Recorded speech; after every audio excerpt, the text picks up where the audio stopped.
Yo, what's good, y'all boys? It's me, RIP. Oh my god, I miss you guys again, bro. I swear, I just want to post, like, I just want to record in the afternoon. This is why I'm grinding so much. So one day I can get money. One day I can get 1,000 subscribers and I can finally like get money from this. So I can add up that money that I'm getting from YouTube. I can add it up so I can, move the fuck out, bro. So I can grind more. Because now I'm tired, bro. I'm tired being in this house.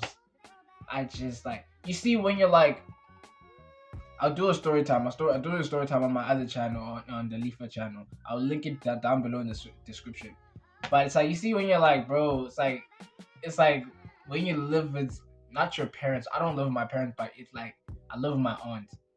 But people that live with their parents, they know this. It becomes annoying sometimes when they like on your neck or some shit, or when they treat you like a fucking idiot.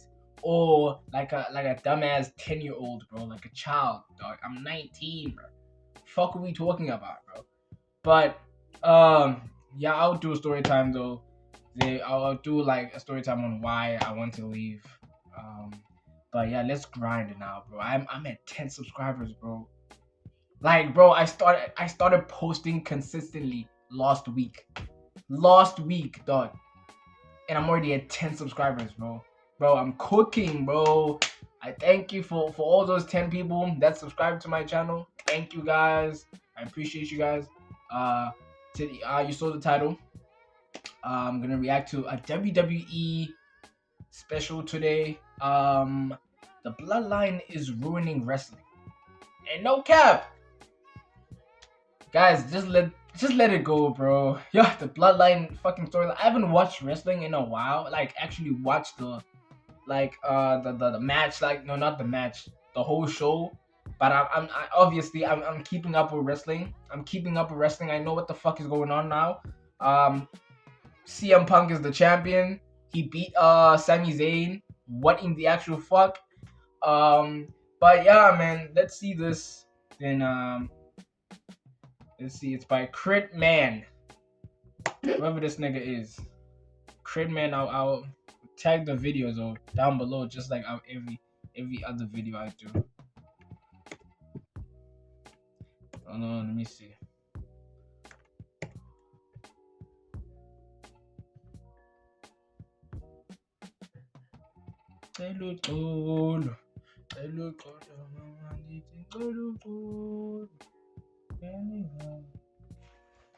Let me sit right. Let's check this out, bro. The Bloodline is ruining the fucking WWE wrestling in general. Alright, man, let's wrap it up. I'm tired of this. I'm tired of the stupid family drama. I'm tired of the stupid family. I am tired of the Bloodline. Because it's getting way too out of hand. And I know, go ahead, say what you want. And I can't lie. Yeah, the Bloodline was good. But another thing that makes me mad about this Bloodline thing, it's like, give Jimmy Uso a chance. You get me? Give my boy a chance. I'm not just talking about the Bloodline. I'm just talking in general, because they gave Jey Uso his chance. Give my boy Jimmy Uso his chance to like actually bloom out. At first, I thought Jimmy was gonna be the breakout star in the Usos. I can't even lie. It was always Jimmy and Jey. It was never Jey and Jimmy. In my head, it was always Jimmy and Jey. In 2020, I thought he was gonna be main event Jimmy. Big Jim, boy. I thought it was gonna be Big Jim, main event Jimmy. But he got an injury, so I think they had to switch and then go with Jey. I mean, it did work out because now niggas are eating and shit. They eating everything. But yeah, wrap this up, dog. Wrap this up. It's like you niggas are just dependent on this storyline. What's next for the Bloodline, bro? What's next for the Bloodline? They literally ran through everyone. Some of the niggas that they ran through are not even in WWE anymore. Some of the niggas are not even in WWE anymore. They in AEW or they retired. Like, what are we doing, bro? Wrap this shit up. Paul Heyman is not even like Paul Heyman is back with Brock Lesnar. He's not even with these niggas anymore. He's not with Seth. Is he with Seth? No, he is. He is. No, not with Seth. He's with the Vision. I think he's still like with the Vision, but he's still with Brock Lesnar as well. But I need to watch, bro. I need to watch. Now about how great the Bloodline was, how great their story was, and I will probably agree with a lot of it. I did really enjoy the Bloodline story at its peak, but that so-called peak was 3 years ago. The story surrounding Roman Reigns, Jey Uso, Jimmy Uso, and Sami Zayn, that is the Bloodline story, and while it did have its flaws here and there, it was overall a great and super entertaining story that peaked and ended in 2023. Roman Reigns versus Jey Uso at SummerSlam 2023, as horrible and vomit-inducing as that match was, it still marks the ending of that story, of that great story. I feel like the ending was perfect in 2024 when it was like the end game. It was Avengers Endgame. Everyone came on, and then they fought together, and then at the end, Cody Rhodes took the belt. Cody Rhodes pinned Roman Reigns and won. You know what I mean? Won the belt. That's where I thought, okay, the Bloodline storyline is done. Niggas are gonna spread out now. Niggas are gonna like do their own things. What in the actual fuck? It feels like WWE is afraid to make Roman a single star again. Like him being a single again. Like remember back in the 2010s when he was a single star, but niggas hated Roman Reigns back then. Niggas love Roman Reigns now. So I feel like they think, oh, if we make him a single star, he's gonna get booed again. Just like how he was being booed in the 2010s. No, he's not, bro. People love Roman Reigns. They don't love the Bloodline. They love Roman Reigns because Roman Reigns is not a fucking suffering succotash, goody two shoes. You know what I mean? He's not.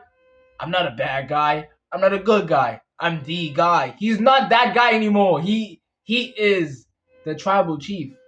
He is the original tribal chief. He's the OTC. Like he's him now. He's no longer fucking blue contacts. Like, you know what I mean? He's no longer the you know the niggas that I don't even know how to explain. The shield guy. He's no longer the shield, the security guy. As it was, it definitely did more harm than good, and as of today, I can confidently say that it is ruining professional wrestling as we know it. And I know what some of y'all are gonna say, oh, but look at the viewership back when Roman was champion, look at the ticket sales back when Roman was champion, the Bloodline saved WWE, the Bloodline's the reason WWE had to boom here. Man, shut up! Because see, you're always talking about some was or back then or used to be, but never about now, what it is doing. Literally everything good about the Bloodline, you refer to it in the past tense. Because you know damn well it's doing the exact opposite right now, in the present. Because the Bloodline story surrounding Roman Reigns resumed back in April on the Raw after Mania. And of course, I know there's a whole section of the story with Solo and the Tongans that I'm skipping over right now. Trust me, we'll get to that later. Which is why I emphasize surrounding Roman. This dude won the World Heavyweight Championship, and when I got myself super excited for what new and refreshing stories he was going to have as champion, he crawled right back into his comfort zone, brought back the Bloodline by reuniting with the Usos, and started a story with Jacob Fatu that is pretty much a ripoff of his story with Jey Uso. Because think about it, in 2020, when Roman won the Universal Championship, his cousin Jey Uso was his first challenger, and Jey talked about how he wants the championship because he wants to provide for his family like Roman's been able to provide for his. Give his kids the best life, put the damn food on the table and all that stuff, and he is ready to challenge the man himself, Roman Reigns, to do that. But in the end, Roman Reigns beats Jey Uso, forcing him to acknowledge him, and he makes him his right-hand man. Fast forward 2026, Roman Reigns wins the World Heavyweight Championship, and his first challenger is his cousin Jacob Fatu, who says that he wants to provide for his family like Roman's been able to provide for his. and he wants to give his kids the best life, send them to the best schools. He wants everything the tribal chief has, but in the end, Roman Reigns beats Jacob Fatu, forcing him to acknowledge him, and he makes him his right hand. It's the same shit. He's the same shit. A nigga in the Fatu family, or like in the Samoan and why in Roman's family, named Roman's cousin lineage. A nigga pulls up, I want to fight you because I want to provide for my family. Roman gives him BTA, belt to ass. Boom, boom, boom, beats him. And then nigga goes on his knees, bro. Grown ass man. This nigga has kids. Goes on his knees. And then he surrenders. It didn't make sense at the first time. Because I was so mad that Jay Uso and Jimmy Uso were Roman Reigns' fucking like bodyguards, like this. I hated this, bro. Back when I was 13, back in 2020. I can't lie, I still hate it right now, dog.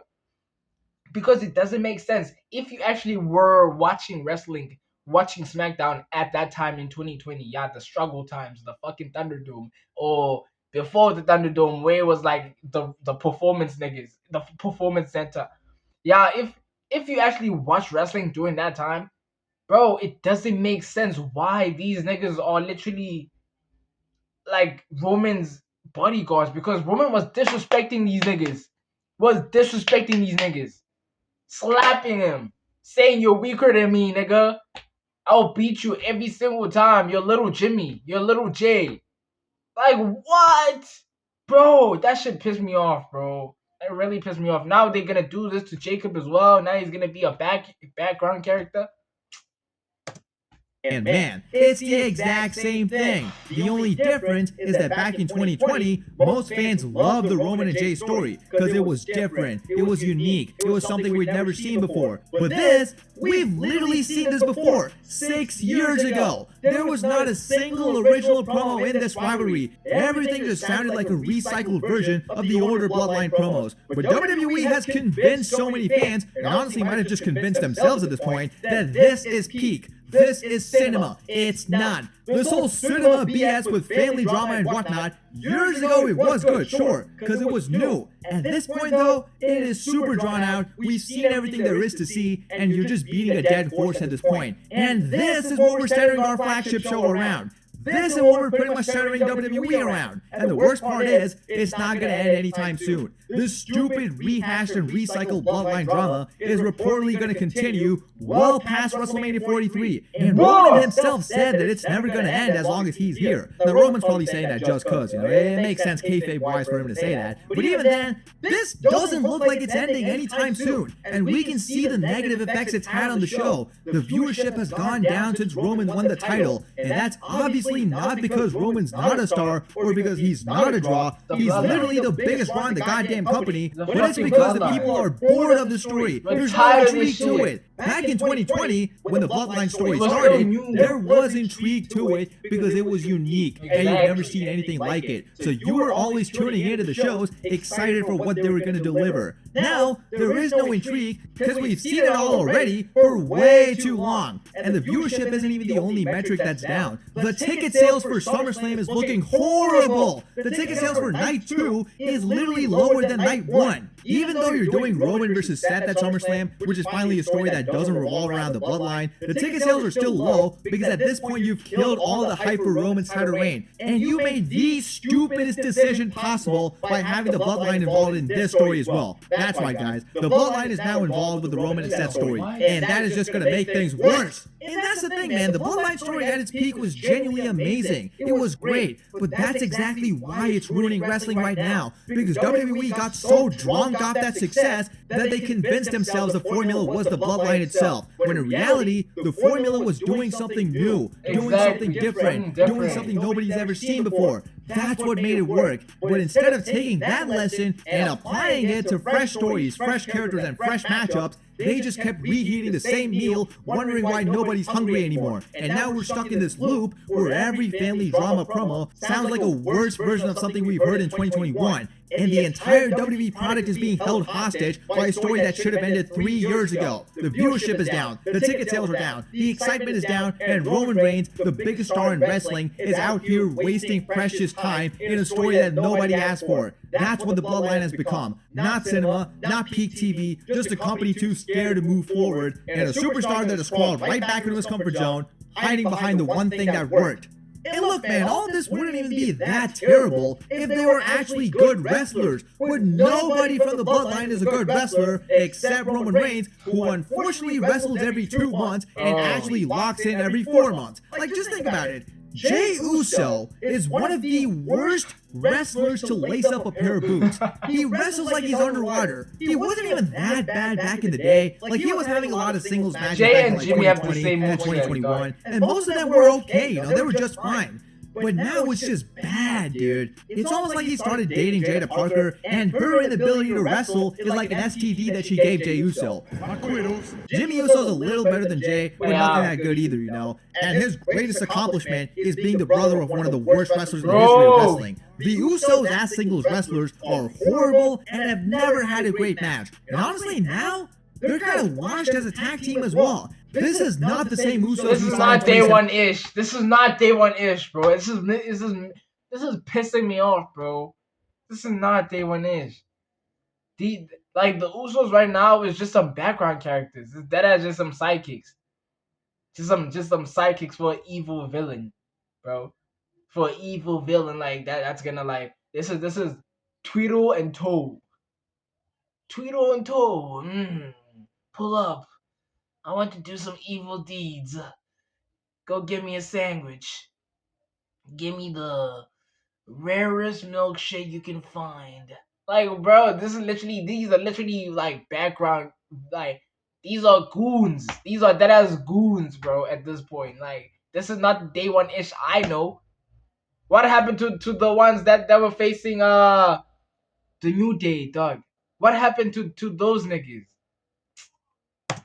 Or forget that, this is not even the same Usos we saw in 2021 and 2023. They had an incredible run as the undisputed tag team champions, and now they're just incredibly washed, haven't had a great match in God knows how long, and just rely on the one thing, and that's yeeting. Which makes no sense because they're practically heels now, but they still have fun and dance around with the crowd because that's literally all they're good for. And then there's Jacob Fatu, who's probably the most overrated member of the Bloodline. This dude had me super hyped for his debut back in 2024, because judging by all the clips I've seen of him from the indies, he seemed amazing. But that's all he's good for, just clips. Because in an actual structured wrestling match, this dude is literally boring as hell. He hasn't had a great match or even a great promo since his debut. All his promos feel the exact same. He just screams and says the same 2 catchphrases over and over and over again. And his character of being this like thug is so on the nose, and he has to keep saying the same things over and over again just to sell that character to us. Like, we get it. You were broke. You grew up in the streets. You've been in jail, and you probably dropped the soap every now and then. Like, damn, dude, no wonder he's always licking the belts and doing all that freaky stuff.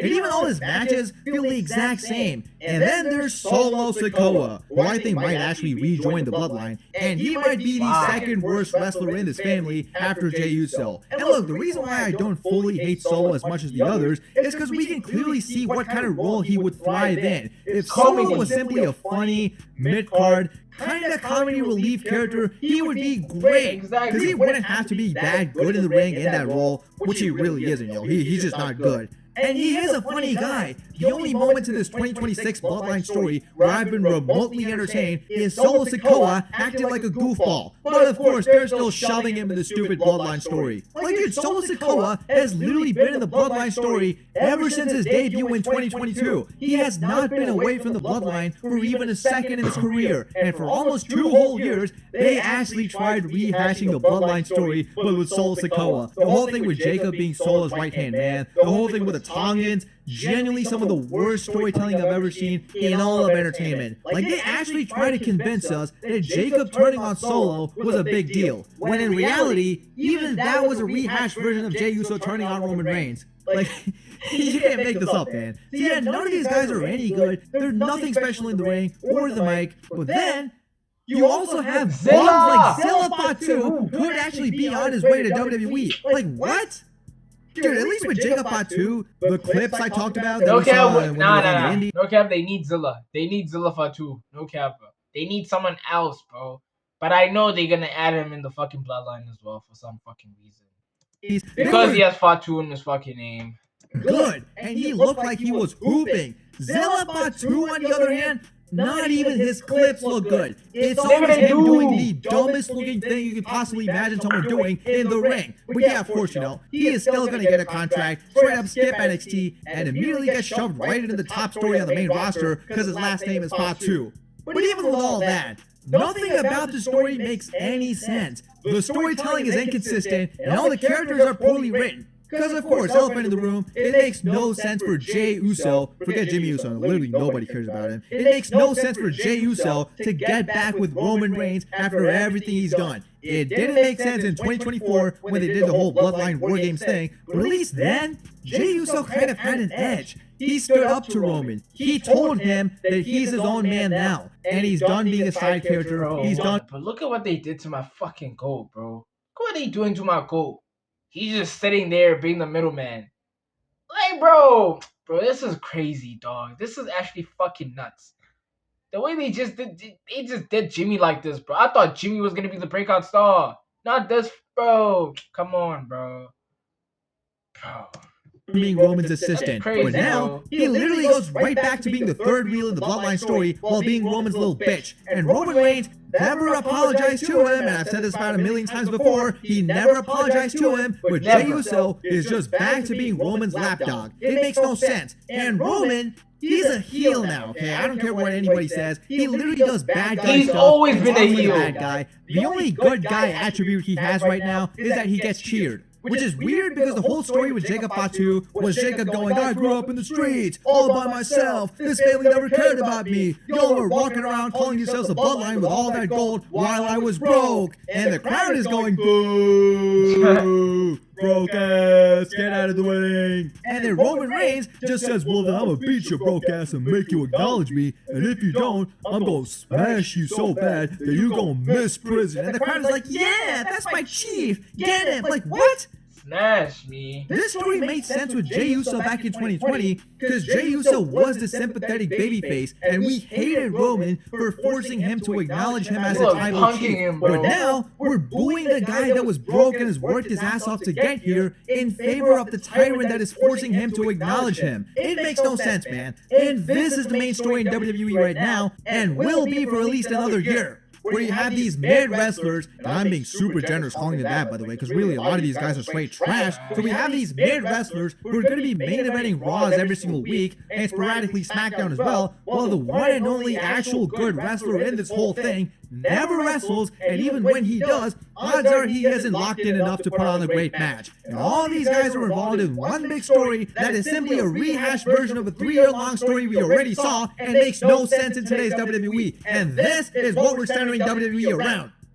Literally no one likes this. The only people who are actually liking this so far are the Roman Reigns dick riders. Exactly. And that's really not saying much because these guys would genuinely enjoy anything as long as Roman Reigns and those giant marshmallows he's got for teeth are in it. Roman Reigns could literally get in the ring and shit in his own mouth for 20 minutes, and these people would still call it cinema. But honestly, even that would be a lot more entertaining than the straight slop we're getting right now. Because what pisses me off more than anything is that I thought at least for now, at least for SummerSlam, at least for the Seth Rollins feud, we're going to stay away from this bloodline nonsense. And we really did. We really did. And I did talk about how the Roman and Seth story has actually been good just this past week. But they've gone right back to inserting the bloodline into it by having Solo Sikoa offer to help Seth Rollins and build some heat between Seth Rollins and Jacob Fatu. And I really wouldn't be surprised if these bums get involved in the SummerSlam match. And at this point, all we can do is hope that SmackDown gets better because Monday Night Raw is just a lost cause. They're going to stick to centering this whole show around this stupid cinema nonsense and probably for the next year at least. But unfortunately, hoping SmackDown gets better is as good as hoping Jey Uso learns some basic wrestling. It's just not happening.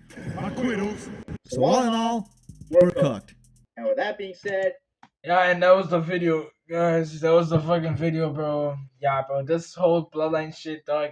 It's actually annoying. No cap. I'm sorry, not sorry to the Roman dick riders. All they want to see is just Roman Reigns. You can see Roman Reigns without him being in the Bloodline storyline. Let's just stop that. I thought that ended in 2024, guys. It's 2026. Why are the Bloodlines still here? Why are the Bloodlines still here? This is not like the Judgment Day. The Judgment Day, okay, so I get it why they still here, because they keep on adding new characters. They adding new people in the group, and the OGs left. Edge is not there anymore. He's in AEW. Finn Balor's not there. Damian Priest is not there. Who else is there? The only OG I could say is Dominic Mysterio, bro. The only OG I could say that. I think I need to watch Raw. I need to watch Raw again. But yeah, that was the video. I'll see you in the next one. Yes, sir.